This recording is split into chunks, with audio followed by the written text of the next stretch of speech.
जय भारती। नमस्कार। आज हम लोग आँख के बारे में बात करेंगे आध्यात्मिक रूप से।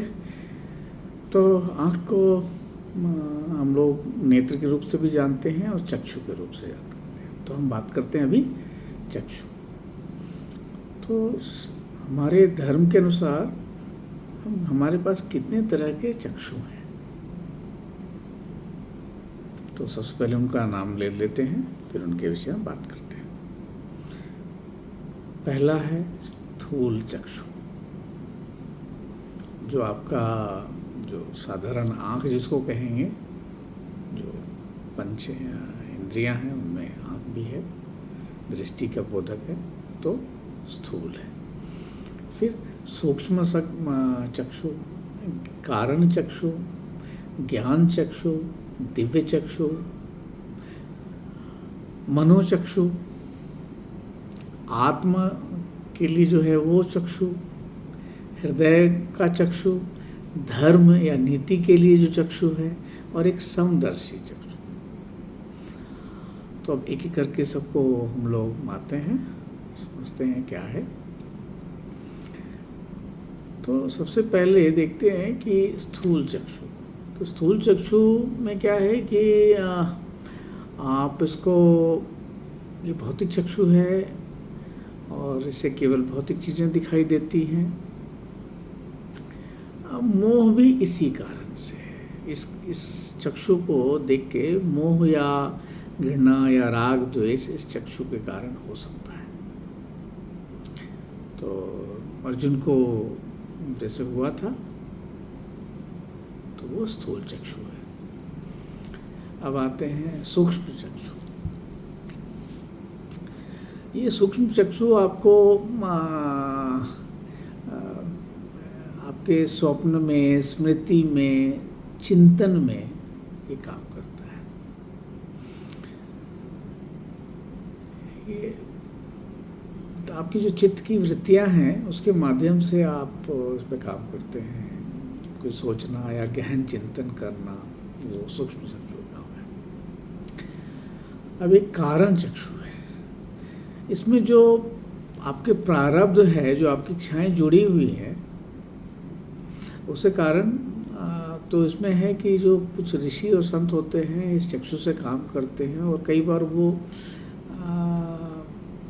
प्रारब्ध में, मतलब पुराने जन्म के या आगे क्या होने वाला है इसके विषय में उनको ज्ञान हो जाता है। तो इसको कारण चक्षु बोलेंगे। उसके बाद अब ज्ञान चक्षु है। जैसे हमें शास्त्रों का ज्ञान लेना है, कुछ साधना करनी है, जो धर्म अधर्म विवेक है वो लाना है, तो उसमें ये ज्ञान चक्षु की आवश्यकता है। भागवत के दूसरे अध्याय में ज्ञान की ही बात की गई है। दिव्य चक्षु। दिव्य चक्षु जैसे भगवान कृष्ण ने अर्जुन को दिया था ताकि उसका स्वरूप देख पाए। जो विश्व रूप और विश्वेश्वर का जो स्वरूप है वो दोनों देख पाए।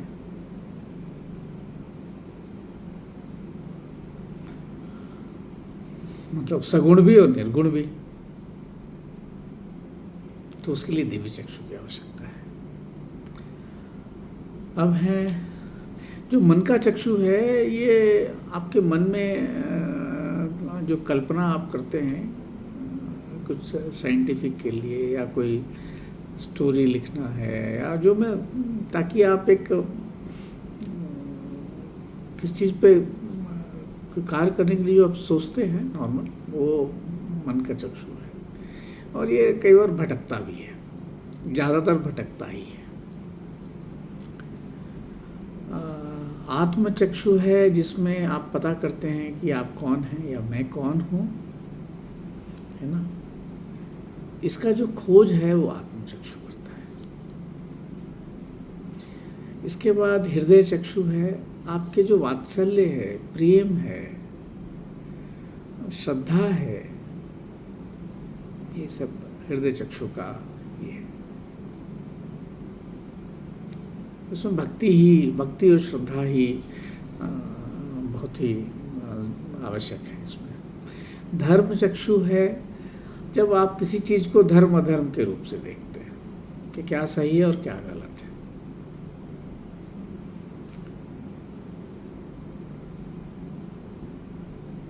क्या भ्रम है और क्या सत्य है। यहाँ धर्म चक्षु है। इसके बाद एक समदर्शी चक्षु है। इसमें जैसे भगवान कृष्ण ने भागवत गीता के 5वें अध्याय में बताया है कि वो सबको समान भाव से मानते हैं, मतलब ब्राह्मण, गाय और चंडाल सब में समभाव देखते हैं। ये समदर्शी है, सबको एक भाव में, इसको समभाव बोलते हैं। भगवद गीता के शुरू के अध्यायों में समभाव बहुत आया है, राग द्वेष से परे समभाव। तो यही है चक्षु की कहानी। 10 चक्षु हैं।